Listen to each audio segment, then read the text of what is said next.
Merci à vous, merci au collectif Ikest Sanguis Meus, j'espère que j'ai bien prononcé, pour cette petite tribune que vous me donnez. Et je vais essayer de donner un éclairage et un discours personnel et quand même un peu militant, un peu féministe sur la question qui est au centre de cet événement, donc les règles. C'est une occasion finalement assez rare, même pour une militante féministe, donc je vais en profiter goulûment pour parler de ça. Ça qui concerne de façon très présente la vie des femmes, même si ça reste un tabou considéré comme envahissant, malodorant, handicapant, armé de crampes, dégoûtant, qui peut foutre la honte et marquer d'infamie sociale n'importe quelle adolescente à l'école ou en boom, n'importe quelle femme en soirée ou au travail, n'importe quelle jeune fille qui se fait trahir dans les toilettes par le bruit du papier qui se détache de la culotte. Ça qui va, tel que les règles sont gérées et perçues dans la société, réduire sa liberté, sa mobilité, sa confiance en soi, son estime de soi, voire même la rendre sexuellement indisponible à l'homme. Et ça, c'est un véritable scandale en société patriarcale.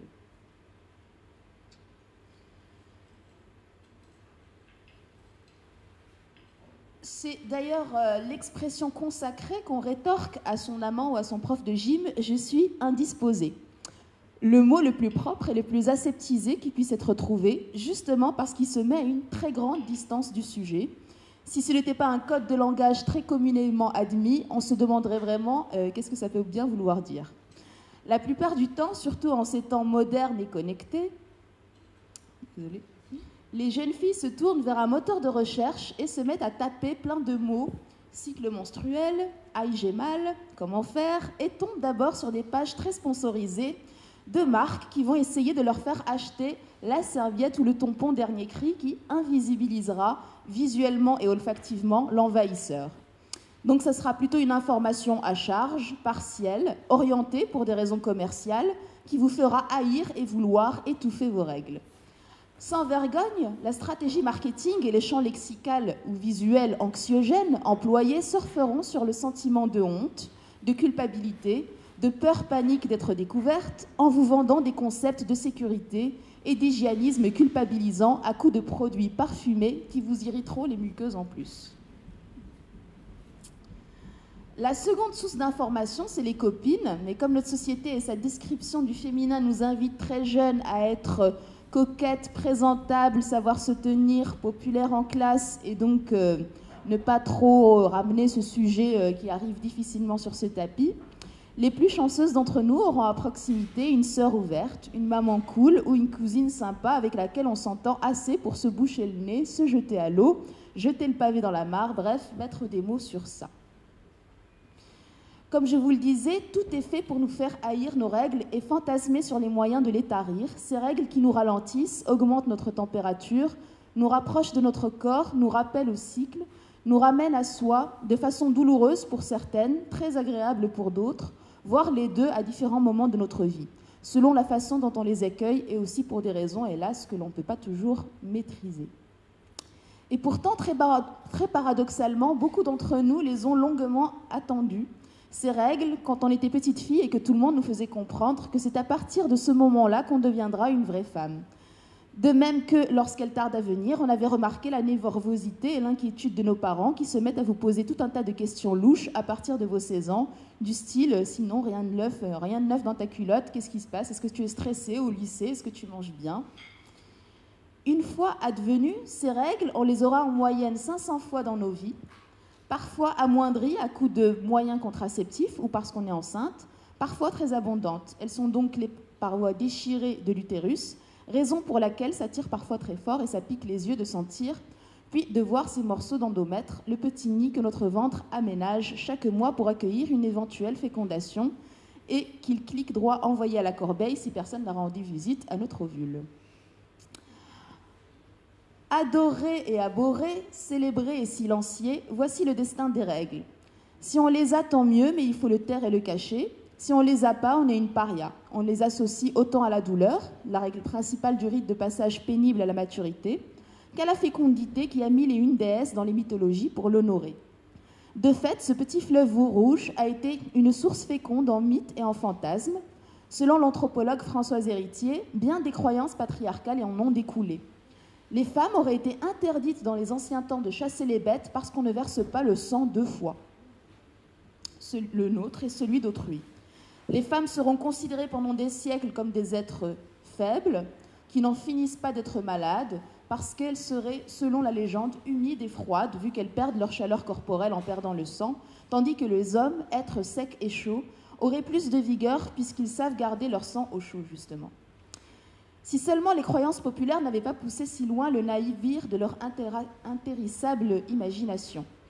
On a aussi, entre autres, super-pouvoirs menstruels, provoquer une fausse couche chez une femme enceinte, rendre stériles les autres personnes, provoquer via le coït pendant les règles la naissance d'un lépreux, d'enfants roux, rendre un arbre stérile, flétrir les fleurs, faire tourner la mayonnaise, le vin ou le miel, gâter les confitures, rendre le vin aigre, empêcher la préparation des œufs en neige, pâtisserie et crème, faire rouiller le fer, le bronze et l'acier, empêcher les couteaux de couper, faire perdre à l'ivoire son éclat, noircir les miroirs et le sucre, faire enrager un chien et rendre un homme fou. Jusqu'à la Renaissance, certains médecins affirmaient que le sang menstruel était un poison le plus puissant qui existe. À la fin du XIXe siècle, en Anjou, la tradition paysanne voulait que les femmes traversent les champs pendant les règles pour éradiquer nuisibles, chenilles, limaces ou sauterelles. Les Anglais parlent de curse, de malédiction. Au Népal, le Chopadi, rituel hindou, oblige les femmes à vivre recluses dans une hutte durant leurs règles afin de ne pas contaminer leur communauté par leur impureté. Les Juifs orthodoxes leur imposent de prendre un bain rituel de purification à l'issue de leurs règles, le mikvé. Mais en Afghanistan, les femmes n'ont pas le droit de se laver durant cette période car ça les rendrait stériles. Et d'après l'UNICEF, les règles sont l'un des premiers facteurs de déscolarisation des filles. En Afrique, une fille sur 10 ne va pas à l'école durant cette période. Bref, les règles participent d'un puissant et complexe système de valeurs, opposant de façon binaire le pur et l'impur, les hommes et les femmes. Des siècles plus tard, on peut toujours entendre s'agissant d'une femme qui s'énerve et qui désapprouve « elle a ses règles ou quoi ?» Beaucoup considèrent qu'une femme qui ne se sent pas très bien une semaine par mois ne mérite pas d'être cooptée à des postes de pouvoir et de responsabilité, où il faut faire preuve de jugement, de sang-froid, de ne pas être aussi bien payé qu'un homme qui est opérationnel, lui, 7 jours sur 7, puisqu'elle aura moins de rationalité et de force que lui. On le sait, lui, qui est en parfaite maîtrise des petites émotions d'entrejambe, absolument pas sujet à des pulsions ou à des vibrations hormonales qui peuvent le distraire des tâches professionnelles et sérieuses qui sont au sommet des hiérarchies. Néanmoins, les femmes fertiles, sont en règle avec la société. C'est l'indice que la jeune fille est à marier, qu'elle a un rôle social utile et productif pour la communauté, qu'elle n'est plus une enfant à charge. C'est aussi à partir de ce moment-là que les filles deviennent paradoxalement impures et dangereuses, comme c'est à partir de la ménopause qu'elles récupèrent dans certaines sociétés une noblesse et un statut de respectabilité quasi masculin, qu'elles redeviennent des sages. Entre-temps, entre l'enfance et la vieillesse, tant qu'elles sont réglées, les femmes sont plutôt considérées comme mal réglées, un peu folles, irrationnelles, lascives, caractérielles, inconstantes, impétueuses comme un flot de sang chaud. Certaines civilisations ont attribué à ce sang des pouvoirs magiques bénéfiques quand même, comme celui de fertiliser les jardins.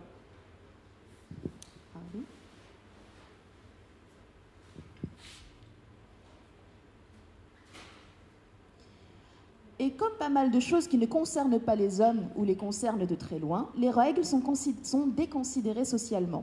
C'est une affaire de bonne femme, une affaire intime qui dérange et qui incommode.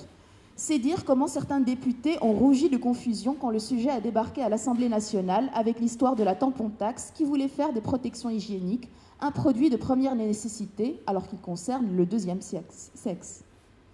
Ainsi, le collectif Georgette Sand a adressé en février 2015 au ministre des Finances Michel Sapin une pétition afin de demander l'abaissement du taux de TVA sur les protections hygiéniques, fixé à 20%, à 5,50% comme pour d'autres produits de première nécessité, tels que l'eau, les denrées alimentaires ou les préservatifs, ou voire 2,1% comme les cas des médicaments remboursables par la sécurité sociale. Car avoir ces règles pour une femme, ce n'est pas optionnel. La pétition a recueilli plus de 17 000 signatures, mais est restée lettre morte. Mais attention, le patriarcat est loin de se désintéresser de la question. Le sang menstruel permet à la fois, en stigmatisant la femme sans règles et en célébrant celle qui les a, de valoriser le rôle de génitrice des femmes et surtout de les cantonner à cette seule fonction. D'ailleurs, le saviez-vous, la création d'une pilule maintenant artificiellement le rythme des règles a en partie été poussée par l'Église au moment de la loi Neuwirth de 1967 pour légaliser la contraception, afin de continuer à limiter la liberté sexuelle des femmes pendant cette période. Le système patriarcal maîtrise symboliquement et idéologiquement le sujet pour perpétuer des stéréotypes de genre, mais il s'en fiche royalement quand il s'agit de creuser scientifiquement le sujet. L'endométriose et ses douleurs terribles, le syndrome prémenstruel et les maux liés à la ménopause sont le plus souvent qualifiés de maladies imaginaires. « Tu as mal, c'est normal », entendront les jeunes filles qui se tordent de douleur par terre de la part de leurs parents ou du corps médical un brin conservateur et phallocentré. Pour la plupart des filles qui entrent dans l'ère de la puberté, c'est la loi de la démerde pour se procurer à apprendre à utiliser les protections hygiéniques. Les serviettes proposées à celles qui n'ont pas trop envie de s'aventurer à l'intérieur de leur sexe irritent les muqueuses et ne sont pas hyper fiables ni très confortables. Les tampons provoquent 1000 questions sur l'état de l'hymen et les remontrances de nos copains écolos qui vous reprocheront en plus de polluer la planète et de la surcharger de déchets, en vous incitant à revenir à la serviette lavable, voire aux petites éponges de mer qu'utilisaient autrefois les Égyptiennes. N'oublions pas non plus que les serviettes et les tampons jetables restent quand même des bouts de tissu qu'on introduit dans nos culottes, voire qu'on enfonce dans nos corps, sans jamais avoir réussi à obtenir des informations fiables sur leur composition. Le syndrome du choc toxique, produit par le staphylocoque doré, est une maladie infectieuse qui peut être mortelle. La bactérie pénètre dans le sang et infecte très rapidement plusieurs organes vitaux qui, peu à peu, cessent de fonctionner. Les tampons, composés de fibres synthétiques, peuvent favoriser son développement. Suite au témoignage de la mannequin Lauren Wasser, qui a perdu une jambe à cause du syndrome du choc toxique suite à l'utilisation d'un simple tampon, une pétition a été lancée par Mélanie Dorflinger pour connaître la composition des tampons de la marque Tampax. Et c'est là qu'a débarqué en grande pompe la coupe menstruelle, la cup pour les plus hype, petite coupe en silicone qui se place à l'entrée de l'utérus 1 ou 2 fois par jour pour recueillir directement le sang à la source. Moins de dépenses et de temps perdu puisqu'on en est quitte pour 10 ans et 15 €. Personnellement, ça m'aura permis de découvrir qu'à l'état pur, ces quelques gouttes de sang ne sont ni si abondantes ni malodorantes puisqu'elles ne s'oxydent pas, comme c'est le cas sur nos serviettes, et que ça fait presque mal au cœur de s'en débarrasser tellement c'est beau et que ça a l'air précieux. Certains en font du coup des engrais ou même de l'art contemporain. Un duo de girl geek a ainsi créé un jeu dans lequel vous incarnez une fille se battant contre les méchants à l'aide de tampons, le tamponrun.com. Rupi Kaur, artiste canadienne, s'est vue supprimer par Instagram le 25 mars 2015 une photo postée montrant une femme avec une tache de sang sur son pantalon. La photo n'étant pas conforme aux règles d'utilisation du site qui précisent que l'utilisateur s'engage à ne pas exposer de la violence, de la nudité, de la pornographie ou encore des propos diffamatoires. Je ne sais pas où classer les règles là-dedans. Zanele Muoli, artiste sud-africaine, dénonce par des mandalas réalisés avec le sang de ses règles les viols correctifs en Afrique que subissent les femmes homosexuelles. En 2009, Ingrid Burton-Moine a fait poser des femmes avec du sang menstruel sur les lèvres. L'artiste Vanessa Tieggs a réalisé 88 monstrala, peintures évoquant le sang menstruel. Marianne Rosenstiel a exposé à l'automne 2014 une série de clichés consacrés au cycle menstruel. John Hanna, peintre utilisant son propre sang menstruel comme matière première, explique « Moi, je veux le rendre beau. Il évoque une belle symbolique. Je veux le remettre dans un cycle afin de lui donner son rôle de créateur. » Mais les règles ne sont pas non plus un long fleuve tranquille pour toutes les femmes. Celles qui ont l'aménorrhée, absence de règles en dehors de l'état de grossesse, de la cryptoménorrhée, absence apparente de menstruation due à la rétention de l'hémorragie menstruelle, de la dysménorrhée, règles difficiles et douloureuses, de l'endométriose, maladie chronique qui touche une femme sur 10 en âge de procréer, quand l'endomètre s'épaissit puis se désagrège mais que des cellules se mettent à migrer via les trompes, provoquant des lésions, des adhérences, des kystes ovariens dans les organes colonisés, allant même jusque dans les appareils urinaires, digestifs, pulmonaires. Et pourtant, cette maladie est le plus souvent diagnostiquée par hasard, avec un retard moyen de 5 années, avec les dégâts que ça peut occasionner entre-temps, puisqu'on a tendance à ne pas prendre la femme qui souffre de ces règles au sérieux. Sinon, le cycle menstruel nous enveloppe de modifications physiologiques, hormonales, anatomiques, par durée de 21 à 45 jours, de l'ovulation au saignement, de la puberté à la ménopause, et on peut même parfois deviner où on en est selon ce qu'on ressent, la taille de nos seins et nos sensations. Quand on prend la pilule qui empêche l'ovulation, les saignements sont remplacés par des hémorragies de privation. À la ménopause, vers l'âge de 50 ans, plus d'ovulation ni de sécrétion par les ovaires des hormones sexuelles. Si pendant 12 mois consécutifs, les onglets ne débarquent plus, c'est qu'on est ménopausé. Soulagement, nostalgie, impression parfois de déclassement social. Les réactions sont diverses pendant ou suite à la période de 2 à 7 ans qui précède la ménopause, la périménopause, avec une ovulation plus irrégulière et des symptômes accommodants, les fameuses bouffées de chaleur, perturbations du sommeil ou sautes d'humeur, qui varient d'une femme à l'autre ou parfois même qui ne se manifestent pas. L'aménorrhagie, règle trop importante par la quantité, plus de 80 000 millilitres au lieu de 35 millilitres, ou la durée de l'aménorrhée, l'écoulement des règles au-delà de 7 jours contre 3 à 5 jours en moyenne, entraîne parfois l'anémie, une carence de globules rouges et de fer. Au contraire, l'oligoménorrhée est la diminution du volume et de la durée des règles liées à l'épaisseur de la muqueuse utérine. La polyménorrhée, ce sont les règles qui surviennent à intervalles trop fréquents, moins de 24 jours, et la spanioménorrhée est l'allongement progressif de l'intervalle qui sépare les règles.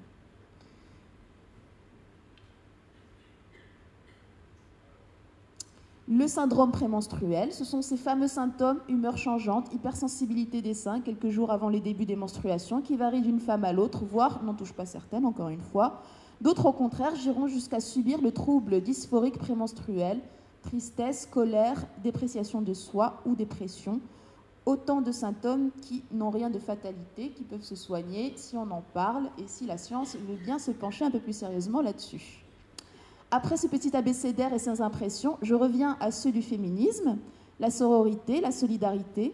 Être féministe, c'est apprendre ensemble à se connaître, parfois partir en virée une semaine pour écarter ensemble les cuisses et voir comment ça se passe, pour pouvoir échanger nos conseils sur les 1001 façons de tomber enceinte, d'accoucher ou de faire des IVG safe, partager nos expériences que nous avons été isolées, parce que nous avons été isolées l'une de l'autre par l'enclave des tabous, afin de mieux déjouer les mythes patriarcaux.